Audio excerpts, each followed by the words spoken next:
Hey guys, welcome back to my channel. So for today's video, I'm super excited to share with you guys my first impression review on Navarro's bleaching pack right here.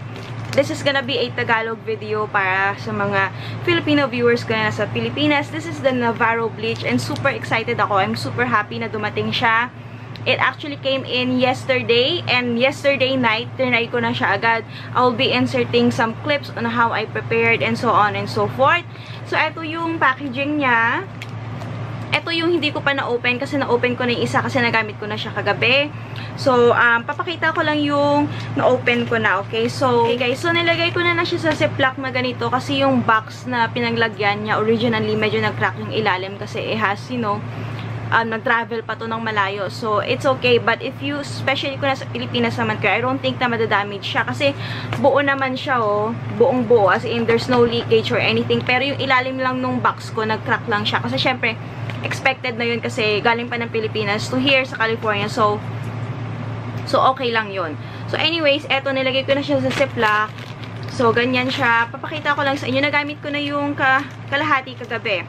So, mayroon kayong dalawang bottle na ganito. So, this is the Navarro bleach. Ito yung liquid solution niya. Yung ingredients niya is, it contains Lawsonia inermis, dihydrogen dioxide, glutathione, and some fragrance. So, meron siyang benefits. Babasahin ko lang din, okay? It's good for acne, pecas, pimples, dark skin, bikini lines, stretch mark, fades, old scar, instant whitening, prevent body odor, underarm whitening, mosquito and insect bites, whiteheads, and blackheads. So, basically, yun yung mga claims niya. So, you guys can see, I've already used the half of it. And then, I've also used half of the powder, which I'm gonna show you. Hold on. So, eto pala yung full powder niya. So, this is the full size of the powder and the full size of the liquid solution. So, basically, if you wanna use this all over your body, you can just mix this 1:1 ratio yung combination niya. So, you just basically mix it and then use your spatula or whatever you wanna mix it with. But for me, okay naman ako dun sa half and half lang right now. Like this one and this one. Ito yung half na natira sa akin. I'm just gonna combine this later for tonight before ako mag-shower. And then, medyo manipis na naman yung application ko sa buong body ko kasi medyo light naman na yung skin ko. Pero pag gusto mo siguro talaga na mas heavy, mas mag-penetrate talaga yung solution na to, siguro okay gamitin yung full package niya. So, anyways, kung gusto mo rin to gamitin sa mga areas lang, like sa mga underarms lang, or sa mga siko, and sa mga areas na maiitim, you can also do it like parang treatment lang. But if you're like me, na gusto nyo ma-experience and matry yung full claims niya, then might as well do it all over your body. Pero hindi ko siya ginamit sa face ko. Medyo takot ako kasi sabi nga nila, medyo itchy siya. So, medyo tingling yung sensation niya. But for me, napansin ko na first night na paggamit ko, medyo warm siya. By the moment na nilagay ko siya sa skin ko, medyo ang warm ng feeling niya. Pero hindi naman mainit. Medyo warm lang yung feeling niya.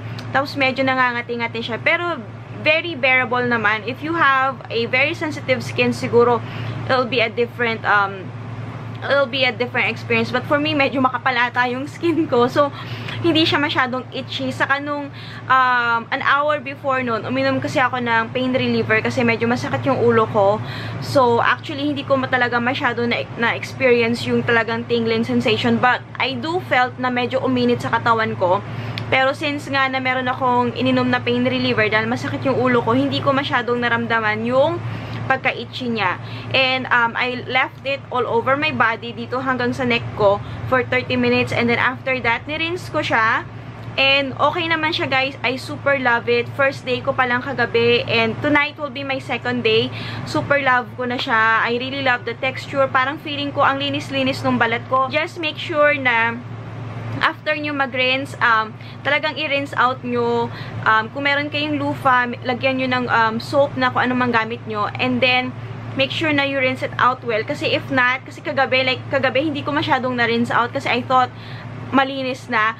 Paglabas ko ng shower, medyo may mga white, parang medyo mayroon akong mga white powdery stuff sa face ko, sa body ko. Pero okay na naman, madali naman siya matanggal. But, just to make sure lang, medyo banlawan nyo talaga na maigi.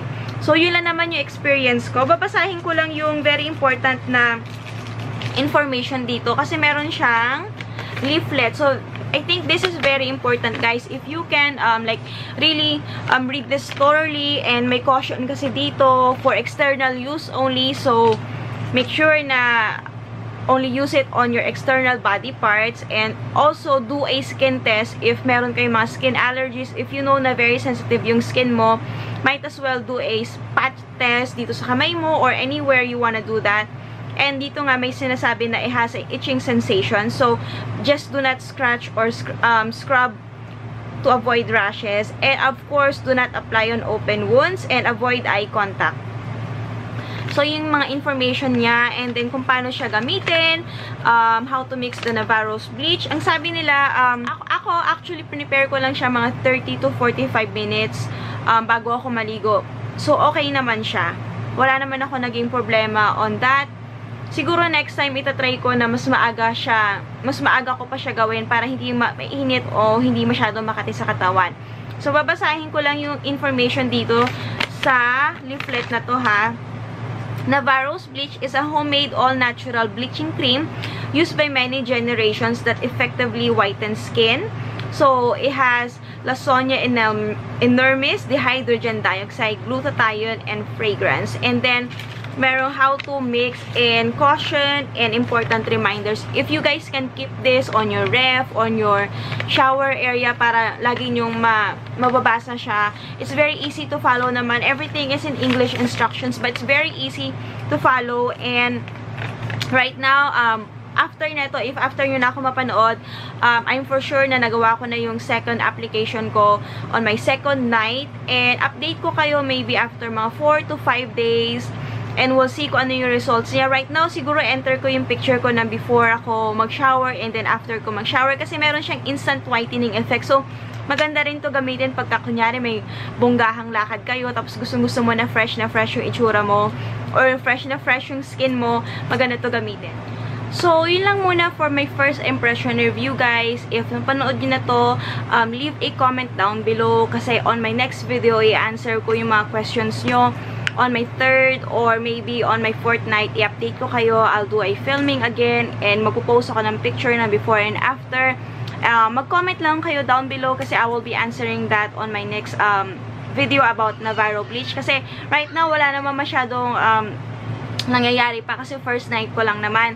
So, pero yun na naman yung first impression review ko. Okay siya, mabango, and hindi siya mahirap haluin, and it feels very, alam yung hindi siya masyadong ma-chemical yung amoy niya. It feels very natural nga kasi nga, di ba sabi nila, it's a homemade product. So, so far, so good naman talaga siya. I really like it on my first night, and update ko kayo soon, okay? So, that's it muna for today's first impression review on Navarro's bleach. I hope you guys like it, and I'll see you guys on my next video. Don't forget to subscribe, like my channel, and also if you want, you can share this video.